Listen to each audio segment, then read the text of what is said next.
Yes, I am Curtis Foster, and I originally got involved in the Alaska oil and gas development in April of 1969.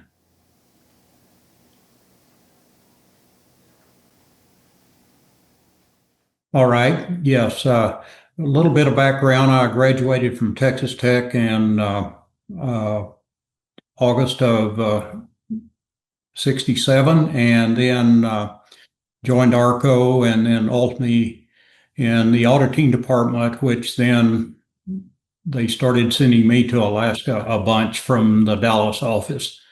My first trip was in April of 69, which included work in Anchorage office, Fairbanks, and the North Slope. And some of the more memorable pieces was Fairbanks in particular. In the industry was preparing for the 1969 lease sale, and it was very, very frantic. If an airplane could fly, the industry hired it.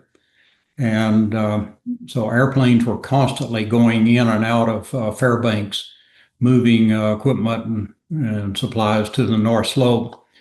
One of the more memorable things from that was the starting of the use of the Hercules aircraft for moving things to the slope. It was probably the only aircraft in existence at that time could move rigs, and but they were all controlled by the military. Fortunately, the chairman of Lockheed at the time was on the board of directors of ARCO, and Robert Anderson, the chairman of ARCO, very familiar with aircraft and knew about the Herc, proposed to the Lockheed chairman, is there any way to get them into private enterprise? And subsequent meetings with um, the senators from Alaska, and they put through a bill to release that aircraft for private use. ARCO funded the first two with $600,000 loans, to one to Alaska Airlines, the other one to Interior Airways. And then subsequently, those were interest-free loans. Those two companies got the Hercules, and they were instrumental in getting additional rigs and supplies to the North Slope for the in preparation for the lease sale. And then after visiting, working in Fairbanks, I went to the North Slope. I think my first trip there was April 19th, and ARCO was just mobilizing the third rig after having drilled the discovery well and the delineation well, the Sag River #1. And it was hard to believe the activity level that was going on. ARCO, Humble at the time, now Exxon, had an immense amount of research going on at the North Slope, in cold weather uh, oil loops to test the cold weather on pipeline movement of oil, and a number of other projects that were underway to determine how to work in the Arctic.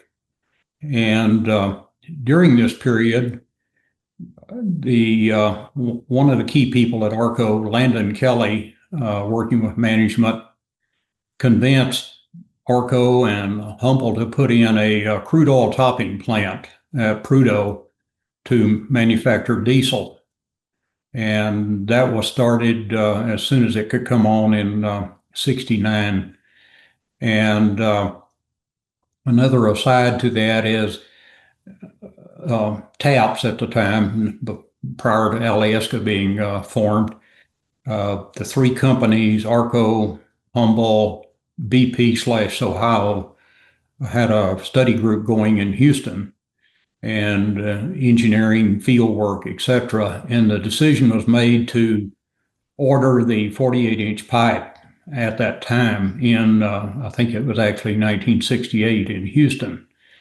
And in looking back, the purchase of all that pipe uh, was an immense bargain at the time because by the time construction started, there had been embargoes, plants had closed down. Japan was the only one who could supply it when it was ordered.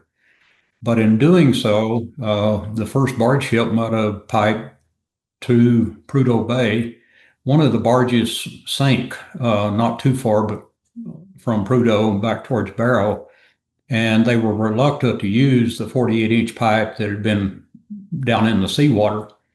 So, but it was brought on to shore, offloaded, and the ARCO team at the time decided to weld that pipe together and basically create a tank farm out of the 48-inch pipe, continuing to run the crude oil topping plant, knowing that, of course, at that time, they thought they'd immediately go into pipeline construction. And so there was every effort made to manufacture all the diesel they could and put into those tanks. And millions and millions of gallons of diesel were manufactured there and stored that ultimately fueled the construction of the northern sections of the pipeline.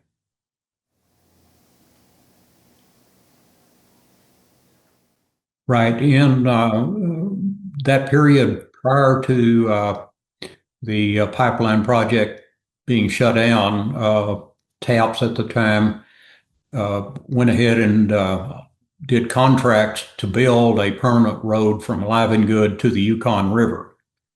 And that was done in winter of '69. And I spent quite a bit of time there at the time auditing contractors, etc.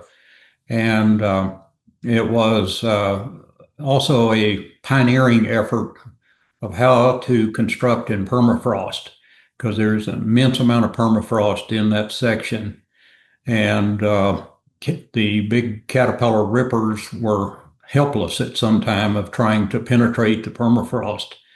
And I had a Caterpillar representative tell me while we were out there one evening that he didn't think there was enough carbide in the world to manufacture enough carbide blade tips for those dozers to rip through that. And but subsequently, between blasting and ripping, they were able to put the road in. And then, of course, I believe it was 69 or 70 that the so-called Hickle Highway was done from the Yukon onto the North Slope. And that allowed a lot of things to go on up that winter. And of course, I believe that was a one-time. They only did the ice road or highway to the North Slope on that basis. They only did it 1 year. They were the premier supplier of construction worldwide. So the vast majority of it. Now, drills and other equipment came from other suppliers, but as far as the dozers and all, that was primarily Caterpillar.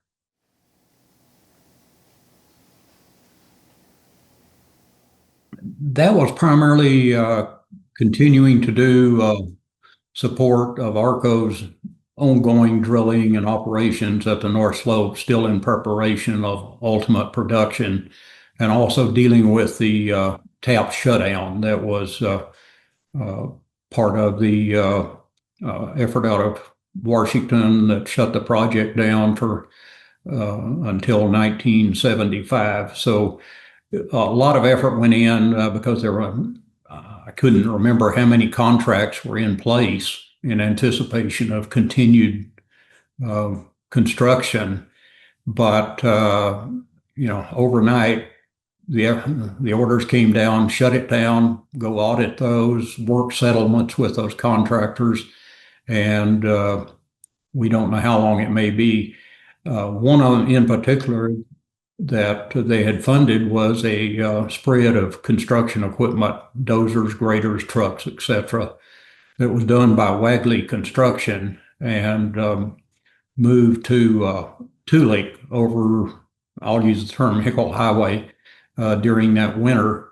And then subsequently the shutdown, and I was part of the team that went up to inventory all of that equipment, and which we did, worked a settlement.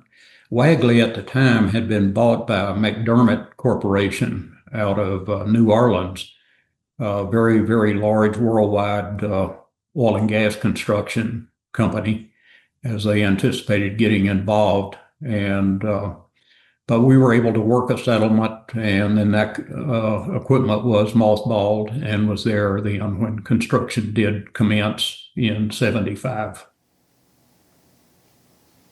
Okay.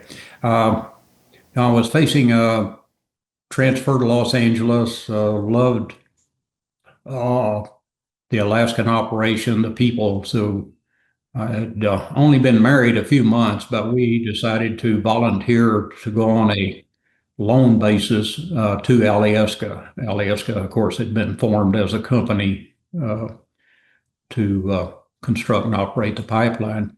And so I transferred to Anchorage, and this was just in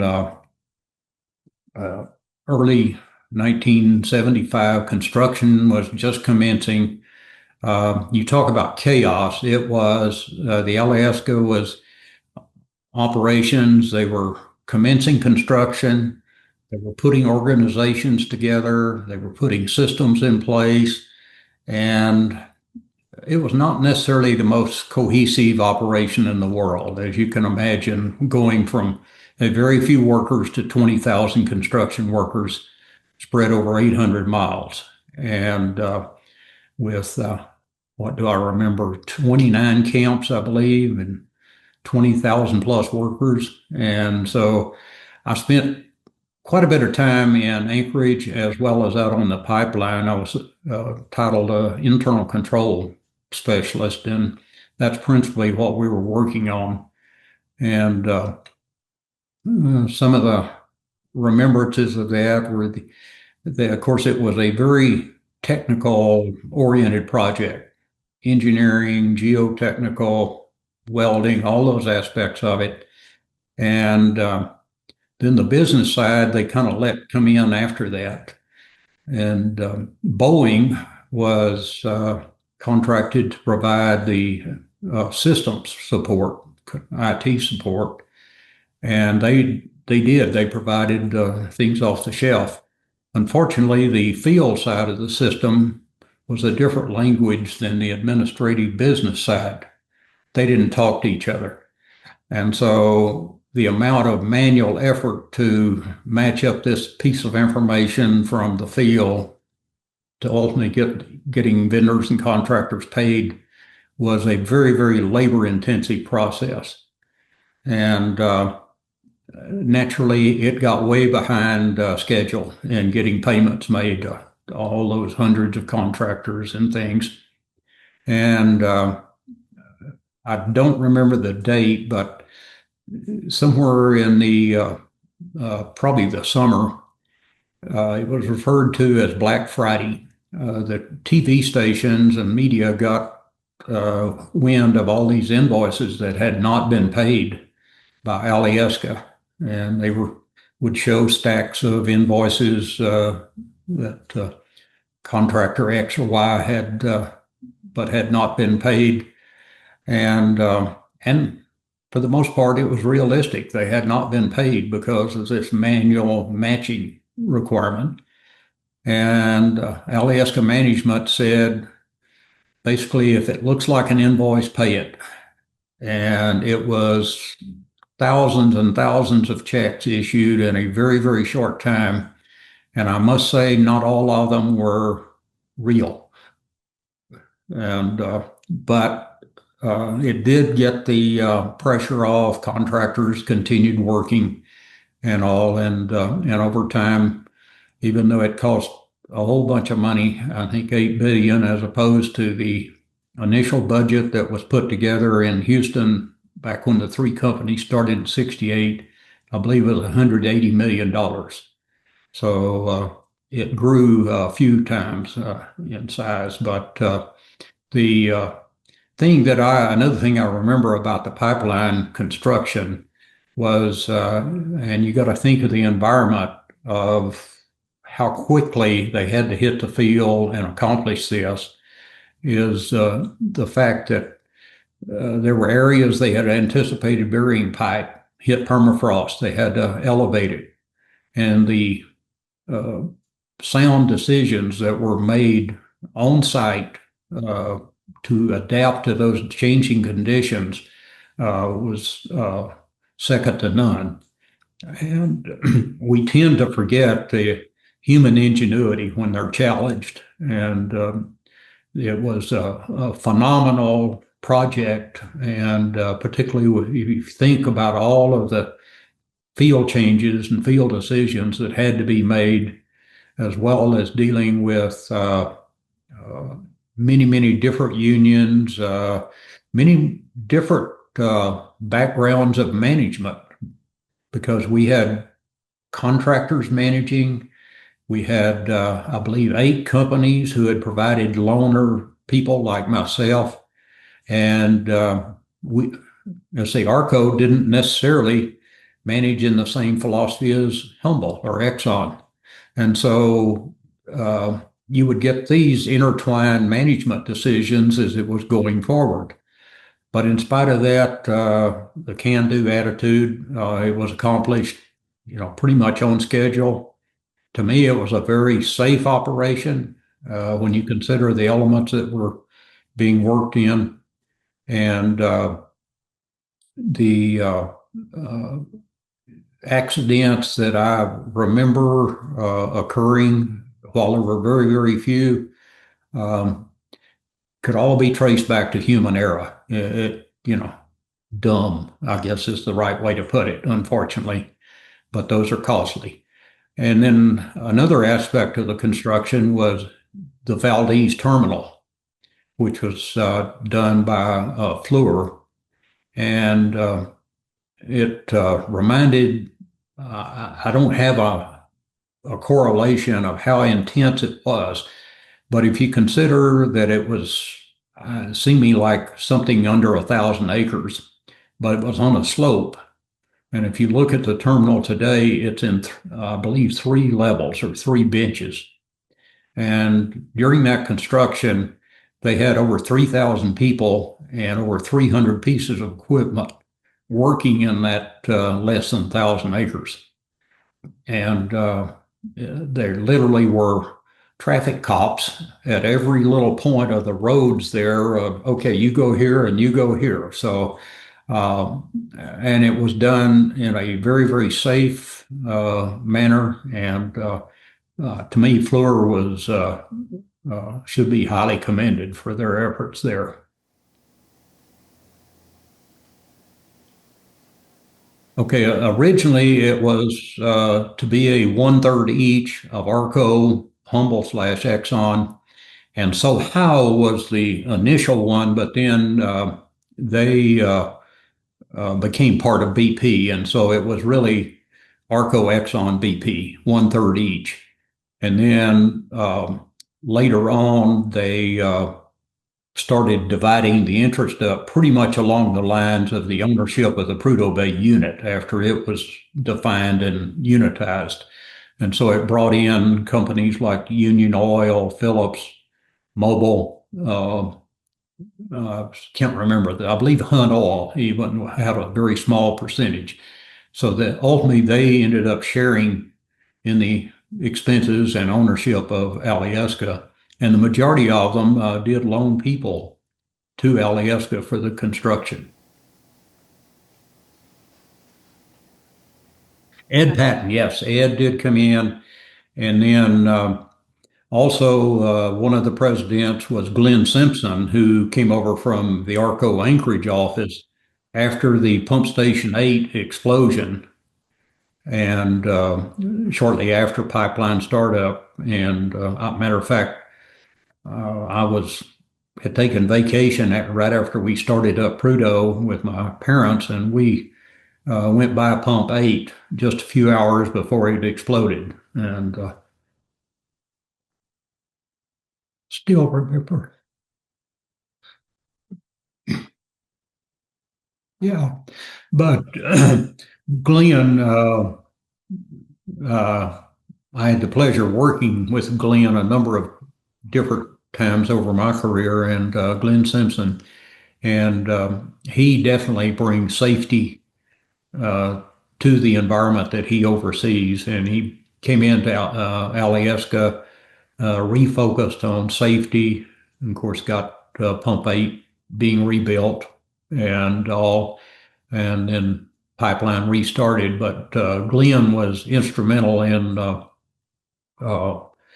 putting the proper safety emphasis on Alyeska. Of course, Ed Patton was excellent, and then it the various companies tended to, primarily the three, BP, Exxon, ARCO, kind of rotated the president of Alyeska once operations started, and it to me has been a very well managed operation now going on 45 years, I believe, and so overall a wonderful experience. It proved that uh, humans can do just about anything they set their mind to.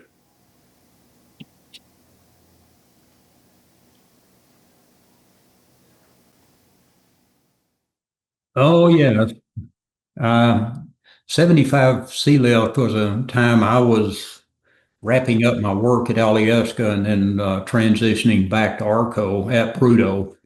And the sea lift, of course, was very, very key. It contained modules that would allow us to start oil production. And the key one for ARCO was flow station number one, which was the processing center for the initial production. And what people may not realize is the magnitude of the expenditures for TAPS, the construction of the pipeline, and development of the North Slope. Some of the companies were facing literally bankruptcy. And so it was critical to meet the timeline of getting production online in 1977. And of course, the 75 sea lift was key to have the modules for all the processing of the crude available to finish construction, to have them available. So when the ice failed to clear a path from Barra across, it was, lots of long faces, I guess would be the way to put it. And Mickey Sexton, who was a close friend, uh, daily made multiple flights from Prudhoe to Barrow, watching the barges, trying to direct them to different paths and routes. And of course, they had the weather experts and everyone trying to help. And eventually, were able, of course, to get a few in, and then the majority of them, the heavy ones, ultimately had to be just sunk in place. I think it was a little over about a half mile offshore from Prudhoe. And that was kind of the future of the companies there, that they were looking at that span of ice between the modules and the shore. But again, good people thinking of how to solve problems. ARCO had a young engineer, Mike Lestenkoff, who Alaska native, but really knew how to deal with the elements of Alaska. And principally, it was Mike working with the people from Frontier Rock and Sand. Tennessee Miller was the owner. On, is there a way to build a causeway to the barges? And Mike designed the basket to be put on cranes, and I believe these were like 8 by 10 blocks of ice, most of them several feet thick, and they would use rock saws on ditch witch equipment and cut these blocks. And as soon as one was cut, the crane would take this basket, lift that out, dump it, and then the dump trucks were immediately filling that void with gravel. And of course, it was freezing very quickly because it was 30, 35 below most of those days. But they, within a few weeks, actually built the causeway to the barges, allowing them to be offloaded. And then subsequently put in place, and the production started. One more tidbit on Alyeska. While I was there, I was involved because daily we made cash calls to the 8 owner companies. And during the main part of construction, we were expending $13 million a day, usually over 13 million. And that's a lot of money to keep in the bank. And so I believe it was every other day, we made a cash call to the 8 owner companies. And there were occasions, and I won't name the companies, but they had to borrow from a sister company to cover the cash flow. And so, yes, the project was privately financed, the $8 billion, but it severely strapped the industry on the ability to pay. Exxon deep pockets were probably the only company that truly could have gone forward if there had been a delay.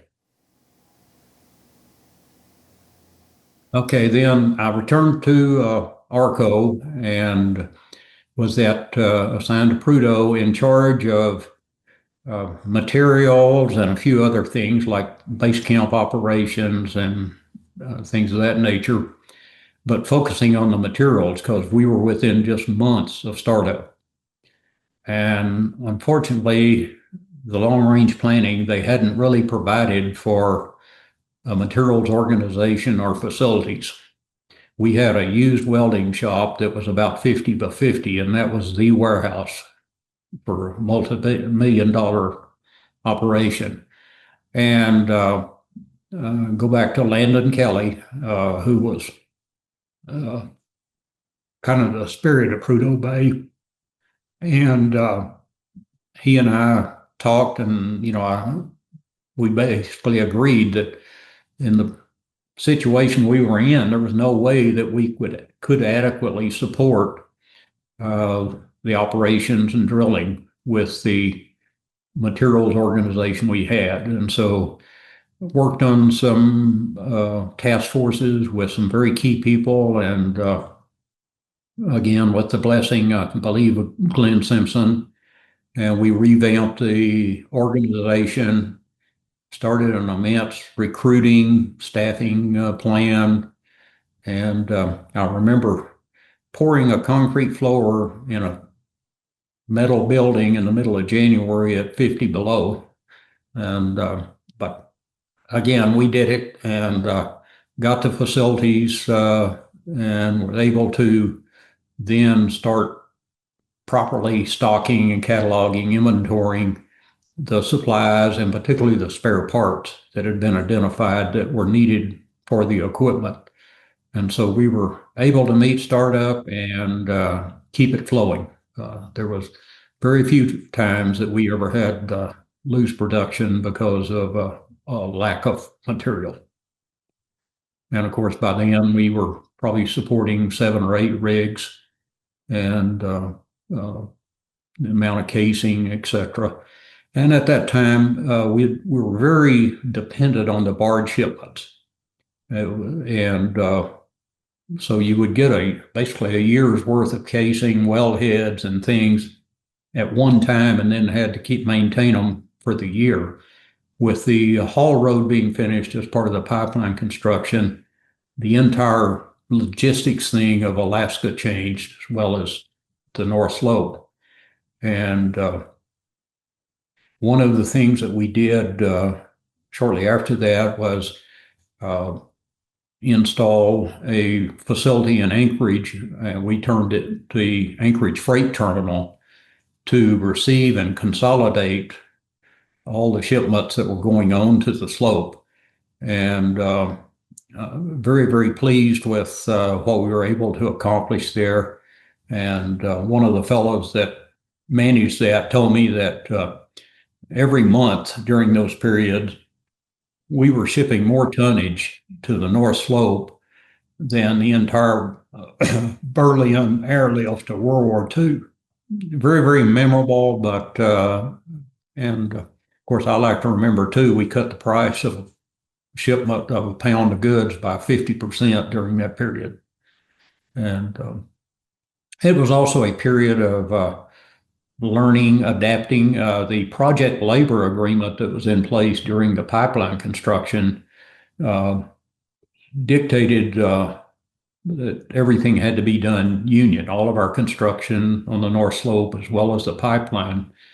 And but the trade-off was there would be no strikes. And I think officially that occurred. Now, there were a lot of safety meetings unannounced.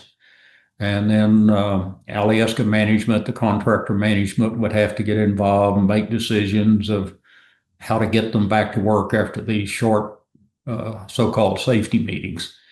And so it was a tense time between the unions and management throughout. But again, it was done. It was done with quality and all. But as we, after the project labor agreement expired, then we had the ability to not worry about union versus union free. And so we started to integrate in. ARCO's philosophy was union free. And so we started doing a balance of union and union free trucking and construction, et cetera. And that was not always received favorably by the unions. But we persevered after a few radiators were shot out and things. But overall, lots of experiences that would have never had another, wouldn't have another opportunity. Only very little. Frank was up and down that pipeline, and you had to be there when he arrived, or you didn't meet Frank. He was, some of the people that became friends with over the years. Mike Jens, as an example, was one of the key people working for Frank, and Mike and I ended up being next door neighbors. So he and I got used to exchange notes quite a bit, and then Mickey Sexton, I mentioned, who was another one that became kind of the jack of all trades. He originally went to Prudhoe Bay to oversee geophysical companies. And I first met him at the base camp as he was getting ready to crawl on a snow machine and go 10 miles this way and 15 miles this way at 35 below or 40 below to check on his geophysical teams. And back then, we didn't even have radio contact with him. And so it was, very, very interesting environment there. And then some of the other people, Bill Condon is another name that, if you're familiar with Prudhoe and ARCO drilling, he was drilling superintendent. And Bill was fantastic at doing his job, but his tolerance level was minimal. And if something upset him, you knew it in a hurry. And he used to love to irritate the bull cooks, was the term, the staff help in the camps. And in the original camp at Prudhoe, it was kind of a drilling camp, very little space. Matter of fact, they had to double shift the bunks, but they didn't have any storage. So the paper goods and other things they put in the hallways. Well, Bill used to love it after he'd come in and do his morning report to walk down that hallway, putting his fist through the paper good boxes, which just irritated the bull cooks to no end. And one of the more memorable one was somebody actually opened some of those boxes and put sheets of plywood on the inside of them. And so here comes Bill slamming his fist into the plywood. And of course, everyone got a good chuckle out of that. Another one on Bill was he loved to catch young geologists and engineers coming up in the lower 48, and particularly from Exxon, because they would usually have someone on site on some of the wells. And Bill decided to give him an initiation, I guess you would call it. And so I remember the one young geologist, and he was getting ready to depart, and they were having a little cake and coffee for him. And Bill said, "Now, truthfully, you've got to do the call of the ptarmigan to be an official North Slope member." And so the young man, sure, what I do to do the call of the ptarmigan. Well, Bill had the welders construct this twisted around piece of piping and all to resemble some musical instrument. So they got him out on the helicopter pad and said, you look right out there and then blow just as hard as you can on this, and you'll call in the ptarmigan. Well, he had filled it full of talcum powder, and the holes are right in this young man's face. But he got initiated, but Bill could always keep people entertained, and a lot of other people that have memories of and some long-term acquaintances. Unfortunately, many of them are gone now.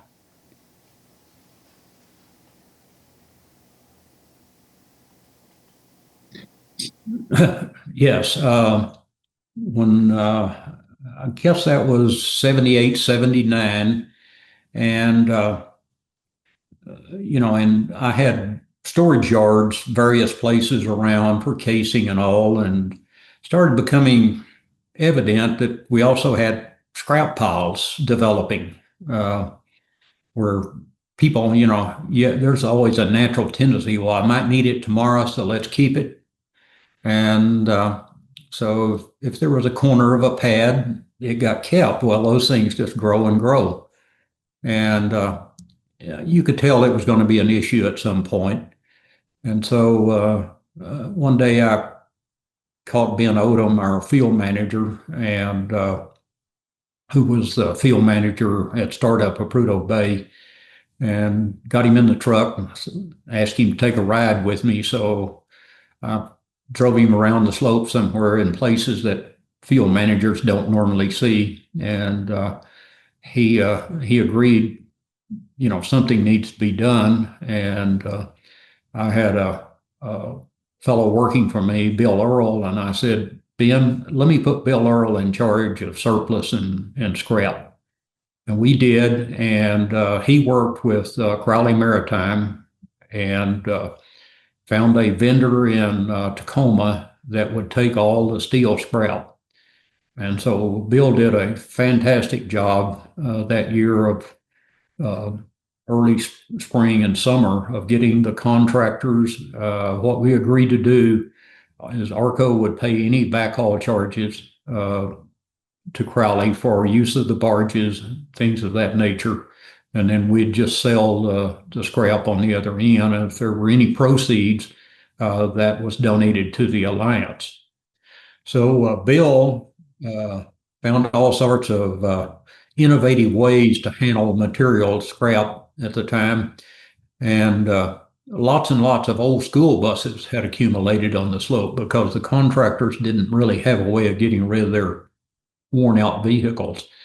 Well, Bill came up with the idea, let's weld the school buses to the deck of the barges, cut the top off, and fill them with scrap.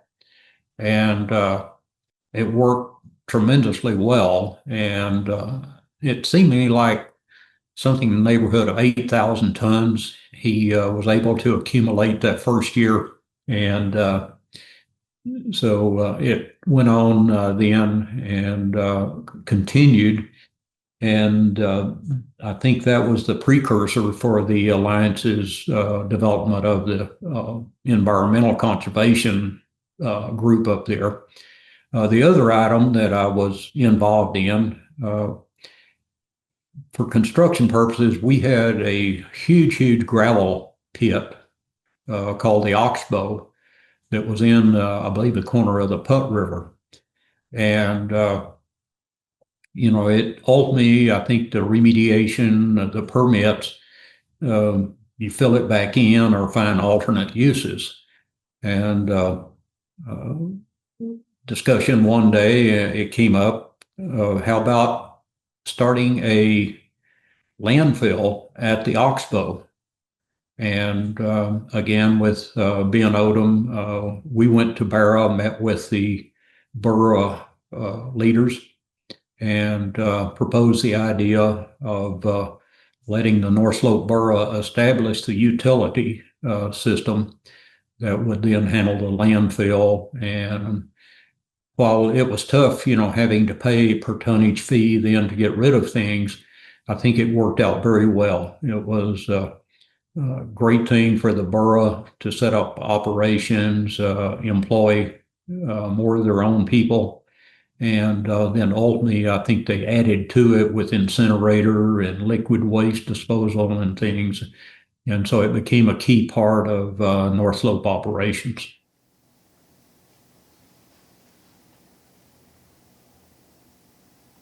Well, I mentioned about the magnitude of the project within the terminal site.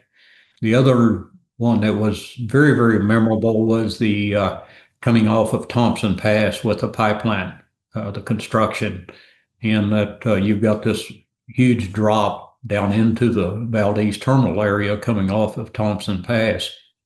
And how they were going to get the trench in and get the pipe on that slope hadn't really been defined. There were no procedures in place when that section, it was ready to do it. And it was just amazing to watch the mines come to work and then set up the almost a tug and pulley system, trolley system of using cats up on top of the pass that then would let the side boom cats carrying the pipe down, and they would hold the pipe, get it welded, put in place, and then the winch up on the top would pull it back up, and they would get more pipe and bring it down. It was, very old school thing of using a rope and pulley, but you can use it with big caterpillars too, and it was very successful. And but it was just, to me, one of the classic examples of what human experience is, and let's, with a can-do attitude, what can be done.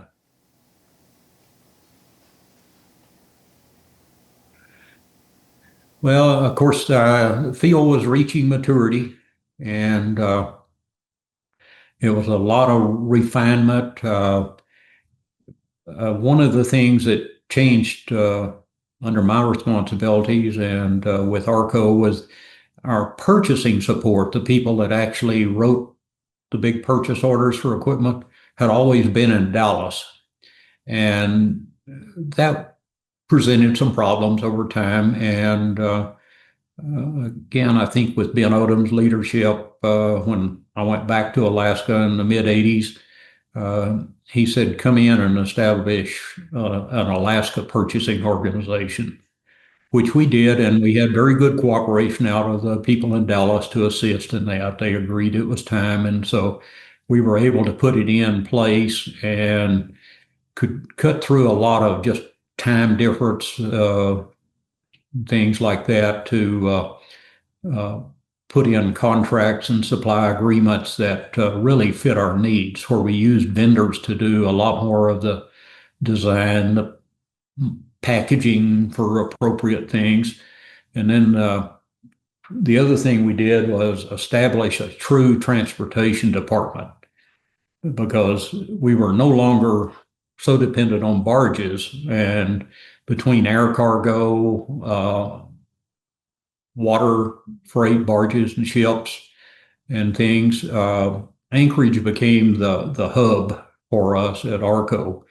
Originally, ARCO wanted Fairbanks, thought Fairbanks would be the hub, but once the pipeline started up, and I think the air cargo world figured out that Anchorage could be the hub for world cargo, we had an immense amount of air cargo capacity that could come to Anchorage. So it became our hub for materials handling.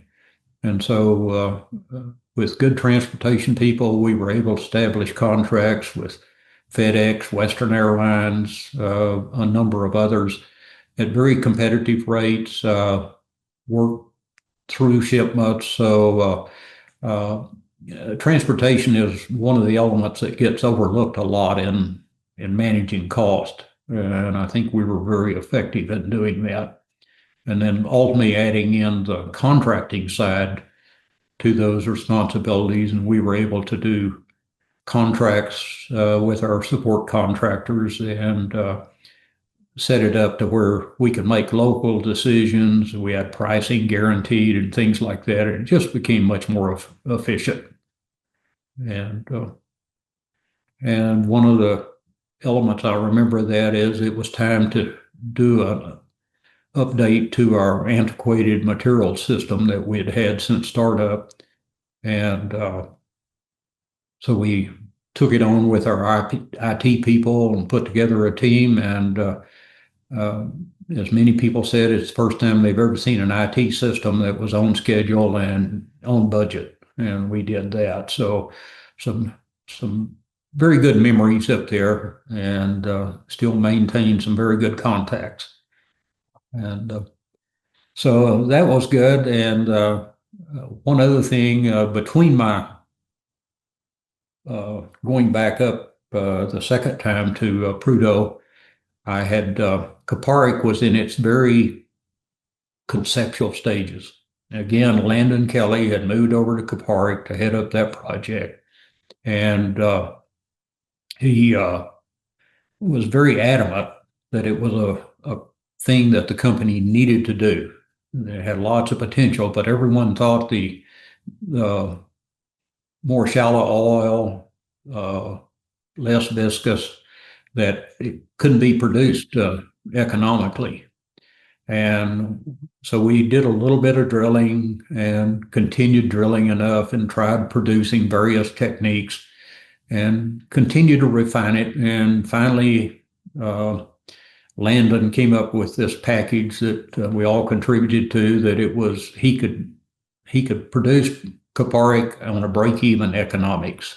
He had recently had serious back surgery, and I always admired him that he was in the office every day, still gritting his teeth, but he did it.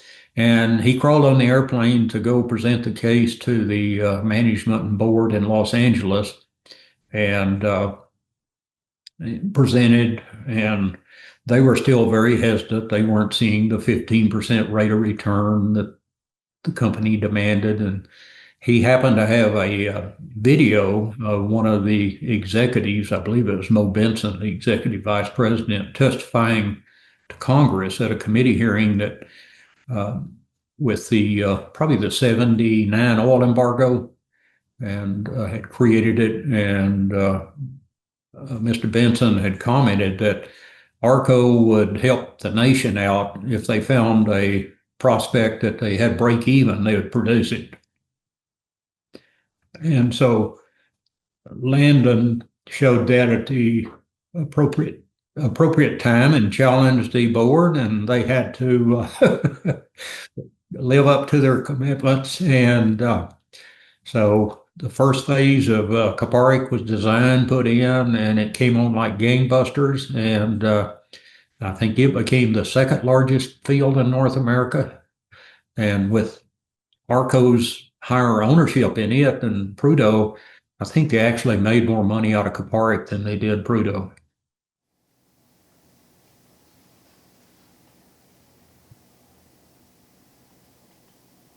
Oh, there's many I could think of, but one of them, with all the oversight and restrictions that were placed on Alyeska, the requirement that they couldn't use more than 50 foot of right of way to construct the pipeline.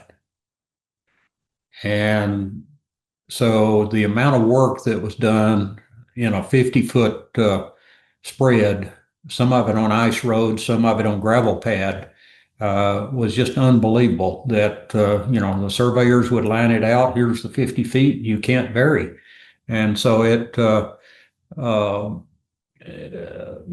a lot of people said that couldn't be done. They proved it could, and of course, constantly changing between varying of the pipe and the vertical support, and then looking back, the technology of the VSMs of maintaining the permafrost without thawing proved that they worked, and so it was just one of a kind.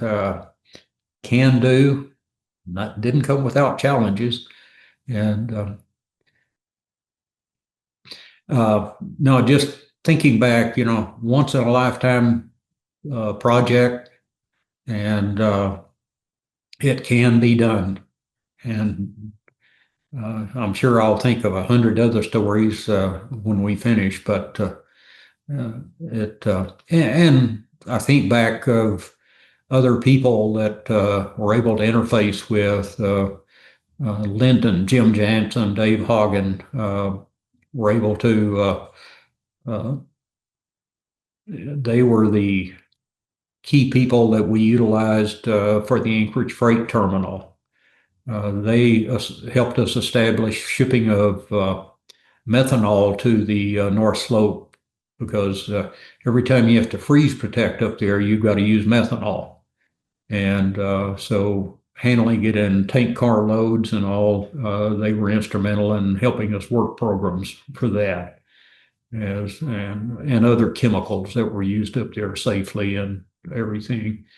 And then working with Pete, some of the others on the native hire, always memorable activities there. And so just a tremendous project, second to none. I would say it has an outstanding future. Oil and gas is going to be with us, and we see this debate of alternative energy and all of that. And my philosophy on that is we need it all. So oil and gas, we may change how it's used, but it's still going to be critical.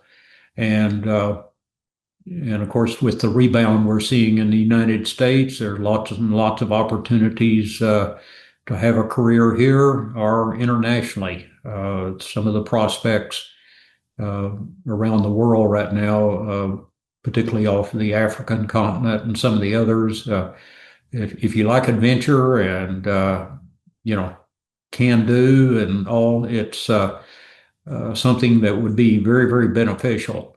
The other one is probably the technology that has occurred in the oil and gas industry.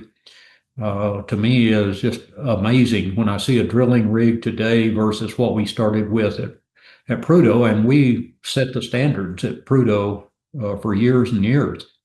But man, is that old school now compared to all of this technology today?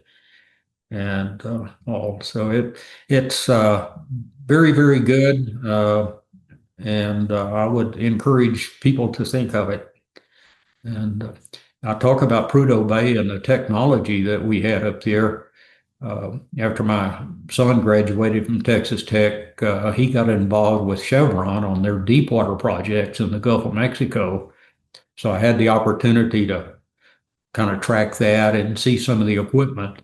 And it's amazing how much of the Prudhoe technology is now in place for this high production, deep water world oil. One of the things that Prudhoe did was really the first time they'd used a common separator for multiple wells. Previously, you had a well, you had a separator to separate the oil, gas, and water. And Prudhoe allowed us to use common line flow into those massive separators, and where we only had to have one or two versus many. And you see that same technology now at 1,500 feet underwater in the Gulf of Mexico. So, yeah, the old directional drilling was another that was pioneered at the North Slope, and is now this phenomenal thing of shale production is all key from the directional drilling. So and who knows where it'll be in another decade or two. So a young person's going to have lots of opportunity.